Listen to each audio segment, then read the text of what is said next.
with the French press. Precision was never the goal. It was just a routine to hopefully drink good coffee. That's all it was with this thing. Still the same. Yeah, we know we do our 4-minute type of steep time on the French press. And sometimes we grind a little bit finer. But for the most part, we're not playing that precision game with this device. We just make our cup of coffee. We're in the moment. We drink our cup of coffee, and that's it. That's all we do with the French press. But something about a pour over device has gotten us going crazy. You know, I know when I started with the Harvey V60 years ago, decades even a decade, not decades, I'm dating myself. It was simple.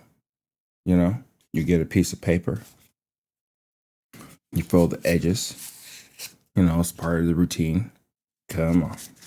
Don't make me look bad. You put it in the coffee brewer, get your coffee, grind it up, probably wet the paper filter first, because that's what we all been known to do, because we taste a little bit of the paper filter. We don't like that taste. And then we start our brewing. It's interesting now that this whole thing has totally changed. And again, I'm okay with revolutions, or advancements in coffee. But you still wonder, it's like, do you really need all of this? Do we need the refractometers? I'm guilty of it too, especially with my refractometer, my mighty, glorious refractometer, my roast right, so I can see which the actual degree of that coffee, you know? And then we get more into the geeky and technical stuff, and we start to lose sight of the actual tasting of the coffee. It's interesting. It's like that type of routine is embedded in the things that we do. And hopefully we stop ourselves or pause for a little bit to really ask ourselves, does this make the coffee better? Is the routine better because of all the things that we do have? But you know, it's one of those things where we just kind of think about ourselves, because we're the ones who are doing these things. Even if there are people out there telling us to do this, buy this, and go about it this way, we're still the ones doing it. We got precision grinders. We got little tools to just help us get better. For instance, here's a Mighty Drip Assist. $15. Works well. You put it on top of your V60 and other various pour-over devices. It just drips, right? It takes you out of the game to an extent. And then we have something that's more so the same. And you would think that this device right here will help you make even better coffee. And it does. I'm not going to lie. It more so probably depends on the coffee, you know. But after using this for the past couple of weeks, it's kind of crazy just thinking about it, really. The reason why I'm saying that is because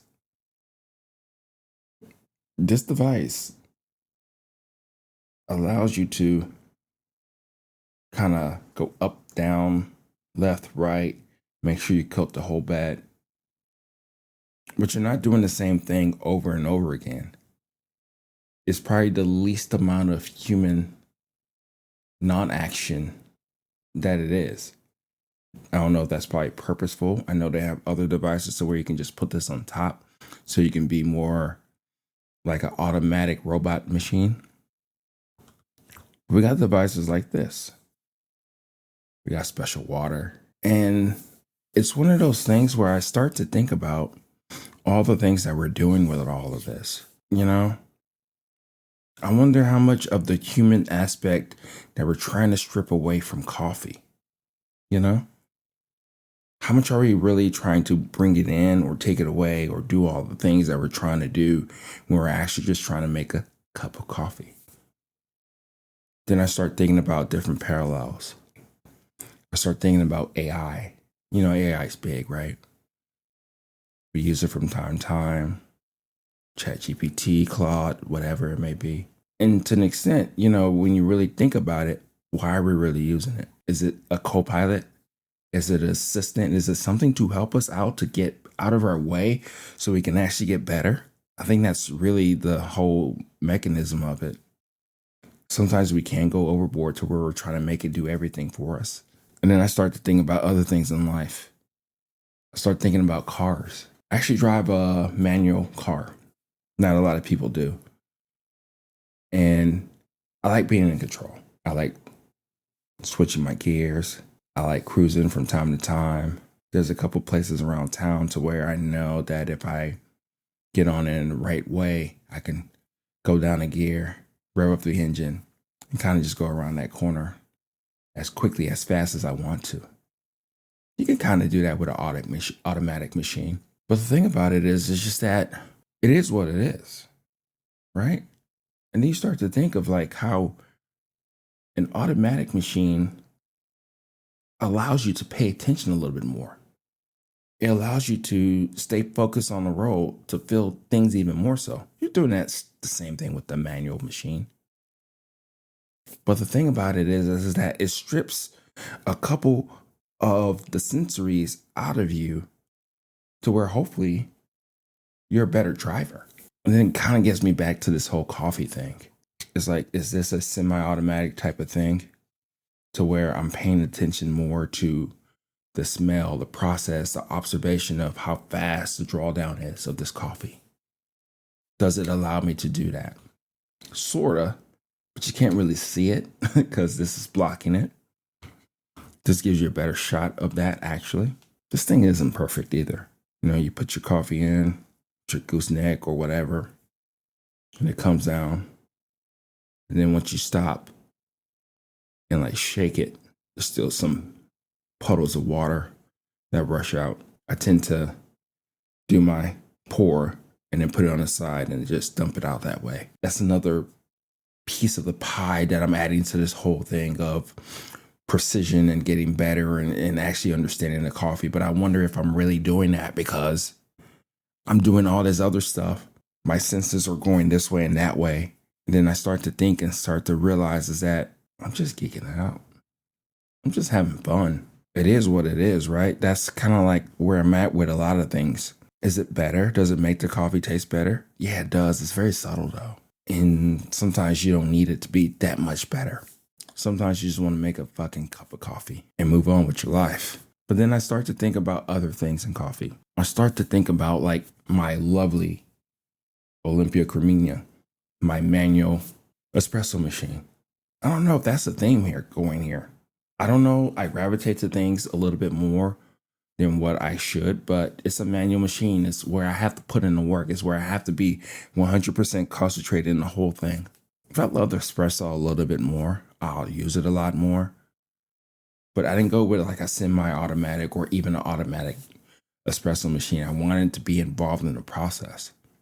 I wanted to feel and see how that coffee will react because that gives me enough sensory to where I know how much of a change of a setting that I do need to actually make or overdose a little bit because I'm dealing with the products that I have and I have to maximize the things that I'm doing. Those are the things I think about. Even my automatic drip machines, they're not 100% automatic. I still have to put the coffee inside of them. But the actual like percolation, the actual dripping, the actual mechanism, the temperature control, I have no control over that. Sometimes I wonder if I need that. But I think it's cool to play around with temperatures. That's why I have this kettle. That's why you have the kettle. All the things that we think about when we're actually making coffee, I think it still comes back to, does it feel better? Does the process still work? Are we happy? Because I'm not going to lie, this is cool. I've had this for like a week or two. I've had this for over 6-7 months. I don't know how long. I use it from time to time.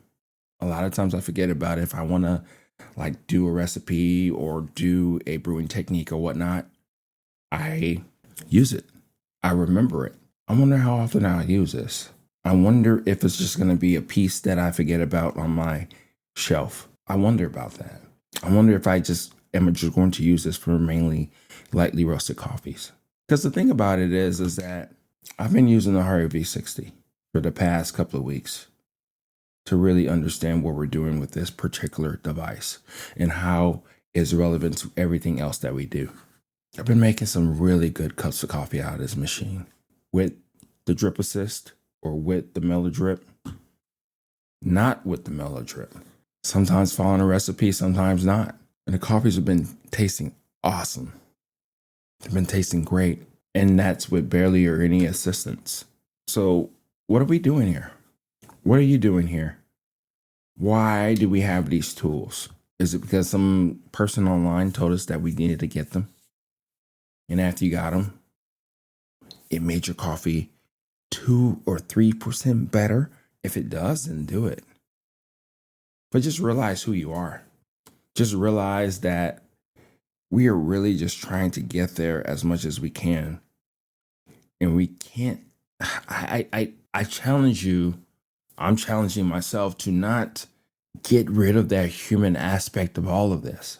Because we like and love coffee because it makes us feel alive. It makes us feel that this beverage is going to change our moments for that time period. We'll probably even think about it a little bit longer. Whatever emotions and feelings that we have for coffee, let's not lose sight of that. Let's not replace our sensory, our senses, our drive and our emotions towards coffee for this gadget, and for whatever else comes out telling you that you're going to get this sweeter cup, you're going to get this balanced cup. I'm not saying that's not true. I'm just saying after a while, you just want to make a damn cup of coffee. So just do that. Let me know what you think. Suzuki at Everyday Beans. Talk to you later.